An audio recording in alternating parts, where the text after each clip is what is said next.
My name is Margaret Sloan, and I've lived just outside Marquette, Michigan, for nearly 50 years. My cottage is nestled along a gravel road off M28, about a 10-minute drive from town, tucked between the trees and the shore of Lake Superior. You won't find it on any map. It's just a squat little house with moss on the shingles and a chimney that coughs to life every October. From my front porch, I can see the tops of the pines swaying and hear the distant crash of the lake when the wind's right. In the summer, the place is lush and green. In winter, it's a silent, snowbound world. It's a quiet, remote spot, thick with pine, wind, and the smell of damp earth. Beautiful, yes, but isolated too. My husband and I moved into the cottage back in 1978 when he started teaching welding and woodworking at the local high school. He passed 10 years ago. Cancer took him fast, and since then, it's just been me and Jasper. The house feels bigger now, emptier, but I've kept it going. We always did like our privacy. Jasper's my cat.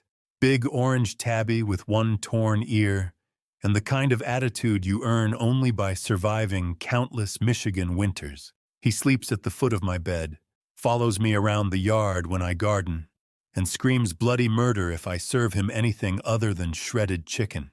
You live alone long enough. You come to depend on the little routines, feeding schedules, porch coffee at sunrise, evening walks to the mailbox. Jasper was part of all that. He was my anchor, until that one fateful night. I've been hearing things lately, whispers mostly, half-serious stories shared over checkout counters and diner coffee. It started with odd noises, low howls in the distance, too deep and too long to be coyotes. That was late August. By mid-month, people started talking about pets going missing. At first, it was just one or two, a missing Labrador on Sugarloaf Road, a cat that never came home in Harvey.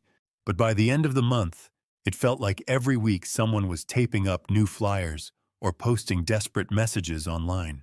Then came the sightings. A gas station attendant near US 41 claimed he saw a huge animal standing on two legs at the edge of the tree line, just before dawn.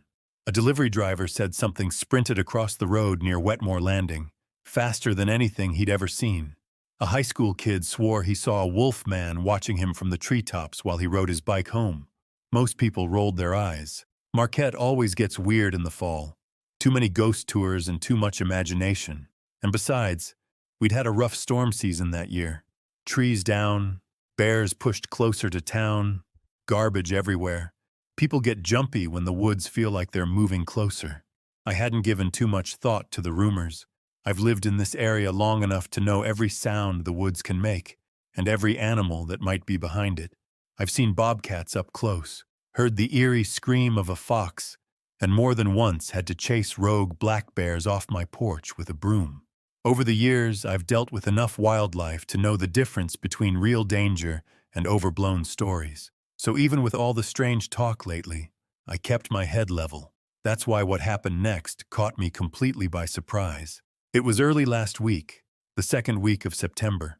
Cold enough for a sweater, but not quite freezing yet. The air smelled of damp leaves and wood smoke. One evening, I was making tea when I realized the cat wasn't inside. He's usually home by dusk, curled up on the braided rug in the den. I stepped out onto the porch with a flashlight and called for him. "Jasper? Come on now. It's past supper time." No answer. No rustling leaves. Just wind and silence. I clicked on the flashlight and swept it across the yard, then the woods beyond the edge of the property. Nothing. Not even a squirrel. Just as I was about to turn back inside, I caught movement out of the corner of my eye. Something on the far side of the porch, past the stack of firewood. I turned the light toward it, and that's when I saw something straight out of a horror movie. At first, I didn't understand what I was looking at. My flashlight beam landed on something dark, massive, and low to the ground, crouched motionless behind the firewood, like it had been waiting there the whole time. The shape was bulky, hunched, and wrong in a way I couldn't quite place, like someone had taken bits of a bear and a wolf and stitched them together by instinct rather than science. My eyes tried to make sense of it. The curve of a shoulder, the unnatural stillness, the faint glint of moisture on fur. Then it moved. Not like a startled animal. No scramble, no jerk. It rose, slowly, intentionally, as if it knew I was watching and wanted me to see every inch of its emergence. One long, massive arm uncoiled and braced itself against the porch rail. The fingers, 5 of them, long, thick, and ending in curled black claws, gripped the wood with such tension that I heard it creak. Its legs unfurled from beneath it, digitigrade like a dog's, but greatly exaggerated in length. It straightened until it towered above the railing, casting part of the porch in shadow. The smell hit me next. Not rot, not death, more like wet fur and soil, thick and primal, with an edge of iron underneath. It filled my nose and clung to the back of my throat. My flashlight trembled as I brought it up to its face. My brain tried to fit it into something familiar, some part of me still hoping for a costume or a trick of the light, but there was no mistaking what I saw. Its face was where everything finally came unglued. It wasn't fully wolf, and it wasn't fully man. The bone structure was vaguely human, wide cheekbones, a flattened forehead, but everything was somehow stretched and pulled long, as if someone had grabbed a human skull and dragged it forward into a muzzle. The jaw was elongated, the lips dark and thin, curled back just enough to reveal jagged, yellowed teeth. Patches of fur covered most of the face, but not everything. There were spots along the cheek and around the eyes where the skin was exposed. The skin was dark grayish and rough like cured leather, pulled tight over its misshapen skull. Its nose was somewhere between a wolf's snout and a human's, black and wet at the tip, but too narrow, too angular.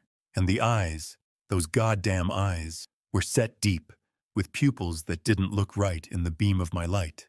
They watched me patiently, like a man might, but reflected the light like those of a dog or my cat. It was tall, easily over 7 feet. The creature's fur was a mess, patchy, uneven, and oily like it hadn't dried properly after a storm.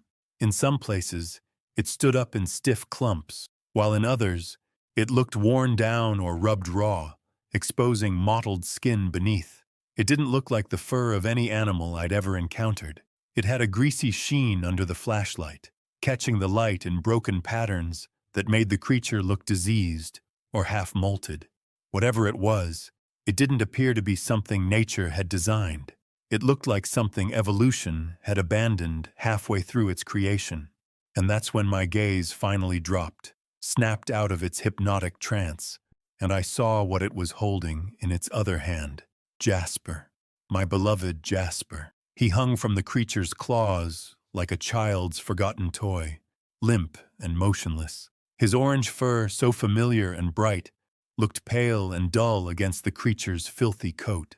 His head lolled to the side in a way no living thing should, the torn ear folding forward like a final insult. One paw dangled, motionless, and his tail hung straight down, not a flick of life in it. The creature shifted its grip, slowly, almost possessively, adjusting Jasper's small body with a kind of care that made my stomach turn, like it was proud of what it had taken, like it wanted me to see it, to feel it, and I did. That's when the cold truly hit me. For a moment I couldn't breathe, couldn't scream, just stood there trembling, the flashlight beam jittering across its fur. The thing just stared at me, not snarling, not aggressive, just watching, like it was waiting to see what I would do. Something broke loose inside me then. Maybe it was adrenaline, maybe rage, but I turned and ran inside, faster than I thought I still could. I barreled through the back door back into the house. I didn't even bother closing it behind me. If this thing wanted to follow me inside, all the better. This wasn't about escape. This was about getting even. The fury in my chest was white hot, a surge of something primal I hadn't felt in decades. I moved through the house on instinct, past the kitchen, past the lit lamp in the den, straight to the hall closet. My hands were shaking so badly that I nearly ripped the knob off trying to open it. Inside, wrapped in an old flannel shirt, was my late husband's revolver. I'd practiced with it a handful of times over the past few years, just enough to remind myself how to use it if the need ever came. With the way youth crime and break-ins had crept up in recent years, I thought it was a good idea. My late husband always said a woman alone in the woods should never feel helpless. That advice was going to come in handy now, even though he didn't think of werewolves or dogmen back then. I checked the revolver on instinct, fingers moving with a muscle memory I didn't even realize I still had. Revolver in hand, I moved back through the house like a woman possessed, muzzle raised, finger resting on the trigger. I wasn't creeping. I wasn't hiding. I wanted to see that ugly, stretched-out face step into my light again so I could blow it to pieces. I could already picture it. The flash, the recoil, the way its head would snap back when I put bullet after bullet into it. That bastard had taken Jasper from me, and I was going to make damn sure it paid in blood and bone. Every shadow looked like it might move. Every floorboard creaked louder than it should have as I made my way towards the back porch. I passed the kitchen, the den, every lamp still burning behind me as if daring the thing to come in and try its luck with me. Finally, after a few agonizing seconds, I reached the porch and eased the screen door open with my shoulder, revolver leveled in front of me. The cold hit me hard, sharp and damp, but I didn't mind. It kept me alert. My feet moved slowly, deliberately, back toward where I'd seen it last. My heart thudded in my chest, steady now, anchored by rage. I scanned the tree line, then the path, then the dark pocket near the woodpile. I was as ready as I'd ever be. I crept forward, scanning every square inch of the yard, the revolver steady in my hands. Then, just as I reached the edge of the porch, I saw it again, standing near the tree line, about 80 feet away. It stood still as a statue, right at the place where my property crept up to the forest, and it was still holding Jasper, my poor boy, limp in that thing's claws, head hanging like a broken puppet.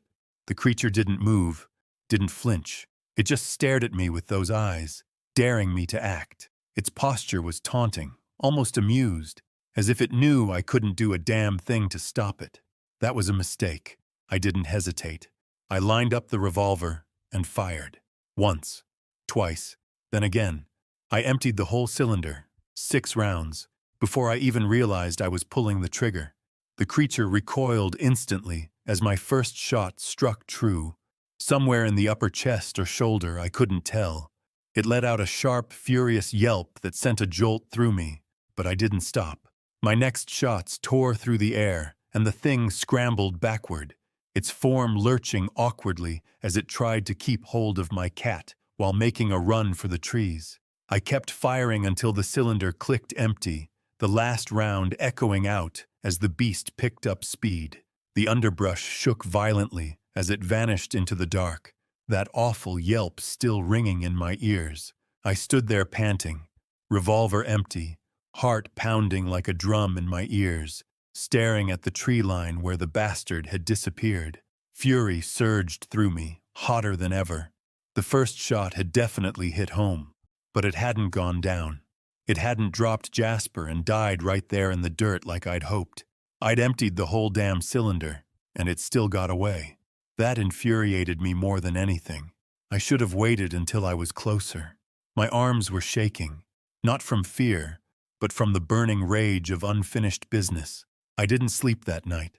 Just seconds after the last shot echoed into the trees, I went back into the house and sat down at the kitchen table with the revolver, reloading it as fast as I could. Part of me hoped the damn thing would circle back and give me a chance to finish what I started. I poured myself a finger of whiskey, sat down on the porch in the cold, with the loaded gun resting in my lap, eyes locked on the tree line. For almost 2 hours, I sat there, still and ready, daring it to come back for another round. But the woods stayed quiet. Eventually, I went back inside and brought the revolver with me to bed.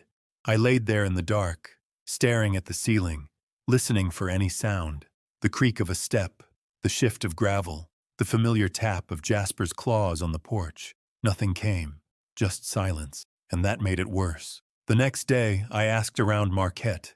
Didn't tell them exactly what I saw, didn't want them calling me senile, but I asked about the rumors. More pets had gone missing. Just the night before, A young teacher swore she saw a monster at the edge of the school playground. 2 hikers said they heard something shuffling and sniffing outside their tent at Pictured Rocks. Something is definitely going on in the area. It's been a few days now. I haven't seen that thing again.